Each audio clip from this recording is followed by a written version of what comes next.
মুস্তাফিজ থেকে তানজিম সাকিব ও রিশাদ হোসেন, তারা মিরাজ ও মিঠুনদের চেয়ে সম্পূর্ণ আলাদা। তারা কোনো বিতর্কে জড়ান না, শুধু ক্রিকেটটাই খেলেন। লিটন দাস ও হাসান মাহমুদরাও কথার থেকে মাঠের ক্রিকেটে বেশি মনোযোগী। অনেক বিতর্কিতদের ভিড়ে বাংলাদেশ ক্রিকেটের এই মনোযোগী মানুষগুলো সম্পর্কে বিস্তারিত জেনে নেওয়া যাক। প্রথমেই মুস্তাফিজুর রহমান। মুস্তাফিজ দেশের ক্রিকেটের সবচেয়ে মনোযোগী ছাত্রদের একজন। কোনো ঝামেলা ও বিতর্কের সাথে পাচে তিনি নেই। চাঁদেরও নাকি কলঙ্ক আছে, তবে মুস্তাফিজের ক্যারিয়ারে কোনো কলঙ্ক নেই। নারী ঘটিত কোনো কেলেঙ্কারি নেই, কাণ্ডে জড়ানোর রেকর্ড নেই অপ্রয়োজনীয় কোনো আগ্রাসন। মুস্তাফিজের মতো ভদ্র ক্রিকেটার সারা বিশ্বে বিরল। তিনি 2015 সালে যেমন ছিলেন 2026-এ এসেও তেমনই আছেন। আইপিএল, পিএসএল সহ দেশ বিদেশের নানা প্রান্তে খেলতে গেছেন, তবে কখনো তার মাঠের বাইরের কিছু নিয়ে সমালোচনা হয়নি। সব সময় তিনি মাঠের ক্রিকেটে মনোযোগী থেকেছেন। পারফরমেন্স নিয়ে টুকটাক সমালোচনা হলেও মুস্তাফিজ কখনো সেসবের জবাব দেননি। তিনি শুধু নিজের কাজটাই করে গেছেন। প্রায় একই কথা বলা যায় তানজিম হাসান সাকিবের বেলায়। তানজিম সাকিবের দুইটা রূপ আছে,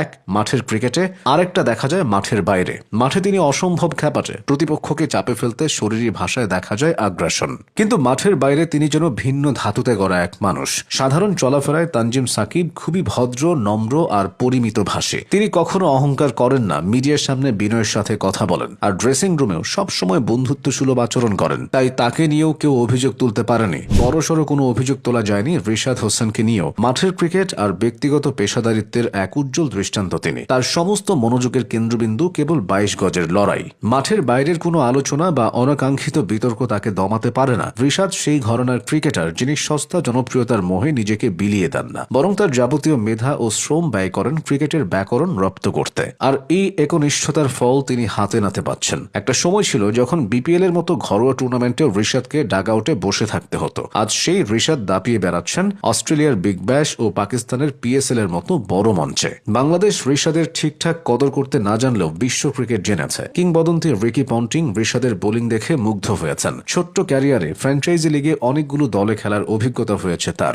রিশাদ হোসেনকে বর্তমানে ফ্র্যাঞ্চাইজি লিগগুলোতে যেভাবে মূল্যায়ন করা হচ্ছে তা বাংলাদেশের কোনো স্পিনারদের ক্ষেত্রে বিরল। বিতর্কে না জড়িয়ে শুধু পারফরমেন্সে মনোযোগী হওয়া আরেক ক্রিকেটার লিটন দাস। হ্যাঁ, লিটনের ফর্ম ও ধারাবাহিকতা নিয়ে প্রশ্ন ও সমালোচনা করাই যায়, তবে তার চেষ্টা ও পরিশ্রমের প্রশংসা করতে হয়। লিটন কখনো হাল ছেড়ে দেন না। একসময় তাকে লর্ড ডাকা হতো, অজস্র ট্রোল করা হতো। সোশ্যাল মিডিয়ায় বড় বড় রচনা লিখে তিনি সেসবের জবাব দেননি। ব্যাট হাতেই যা পেরেছেন করেছেন। অর্থাৎ লিটন সবসময় মাঠের ক্রিকেটে বেশি ফোকাসড থেকেছেন।